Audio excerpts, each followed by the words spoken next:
¿Es cierto que los apóstoles enseñaron sobre el purgatorio?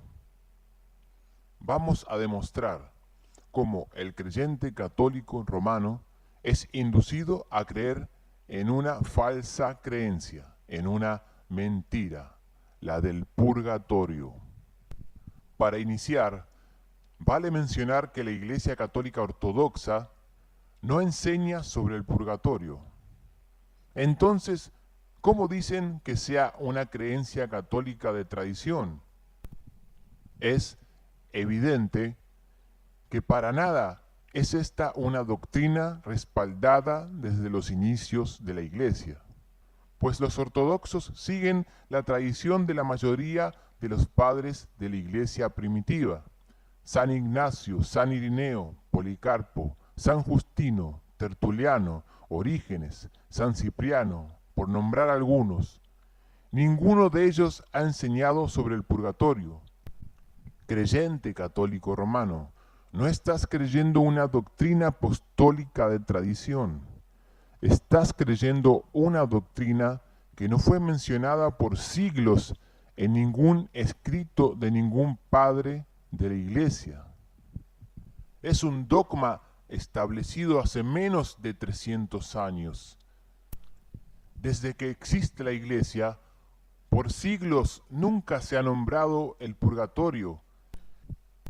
Y lo más importante, vamos a demostrar la falsedad de cómo mal interpretan el texto del apóstol Pablo.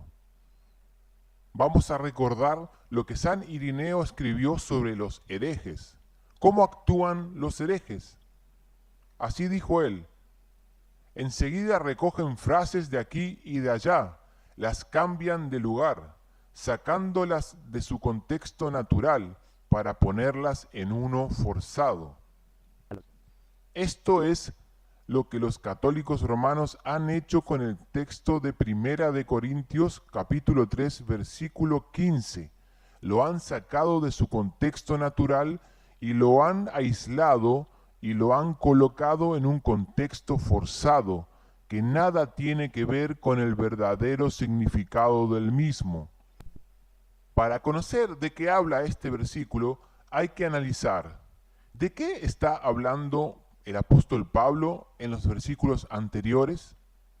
En la Biblia protestante Reina Valera, el capítulo 3 tiene un título encabezado que dice: Colaboradores de Dios. La Biblia de Jerusalén, católica romana, en el capítulo 3, versículo 5, tiene también un subtítulo que dice: La verdadera misión de los predicadores. ¿Cuál es la importancia de esto? Esto nos hace entender que el texto de Primera de Corintios, capítulo 3, versículo 15, habla de la obra de los servidores y colaboradores en el Evangelio. Pablo no está hablando de la obra de creyentes. Pablo está hablando de la obra de quienes son servidores en el Evangelio. Sucedió que algunos creyentes sentían favoritismo por Pablo, otros sentían favoritismo por Apolos. Entonces Pablo dijo: ¿qué es pues Apolo? ¿Qué es Pablo? Servidores por medio de los cuales habéis creído.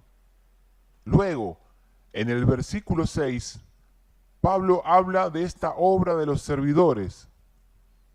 Yo planté, Apolos regó, pero el crecimiento lo ha dado Dios. Aquí Pablo se refiere a la obra en el Evangelio.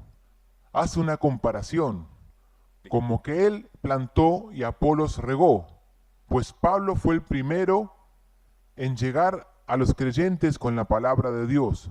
Es como quien los ha plantado. Y luego vino Apolos a seguir predicando a esos creyentes. Es como alguien que regó esas plantas que había plantado Pablo. Pero Pablo les dice: y el que planta y el que riega son una misma cosa, aunque cada uno recibirá su recompensa conforme a su labor.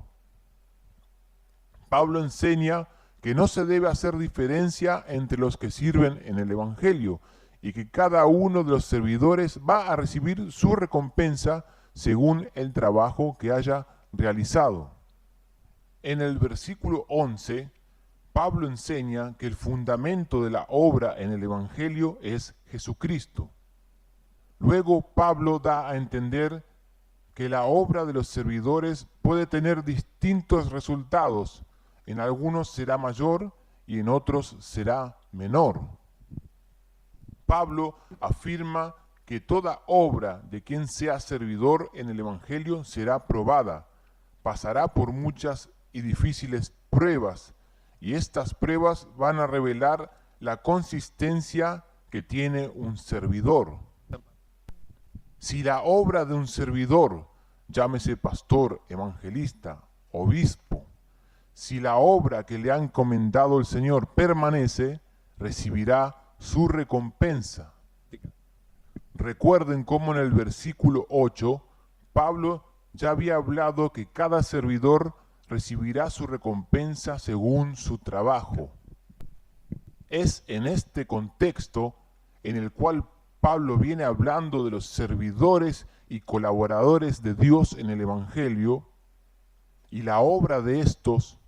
Es en este contexto que llegamos al famoso versículo de 1 de Corintios capítulo 3, versículo 15. Si la obra que le fue encomendada a un servidor, si su obra se deshiciere, si se frustrare su trabajo, sufrirá esa pérdida, pero Dios igualmente le dará la salvación, aunque haya fracasado. Es útil también agregar que el apóstol Pablo nunca se refiere a un fuego literal y concreto, sino que hace una comparación ficticia, donde nos tenemos que imaginar a una persona que se escapa de un fuego. Por eso dice, como quien se escapa del fuego. Muy bien, espero que este video haya podido aclarar la verdad del significado de este famoso versículo y de entender en qué contexto está colocado por el apóstol Pablo, quien se refiere a la obra y el trabajo de los servidores en el Evangelio y no obra de creyentes.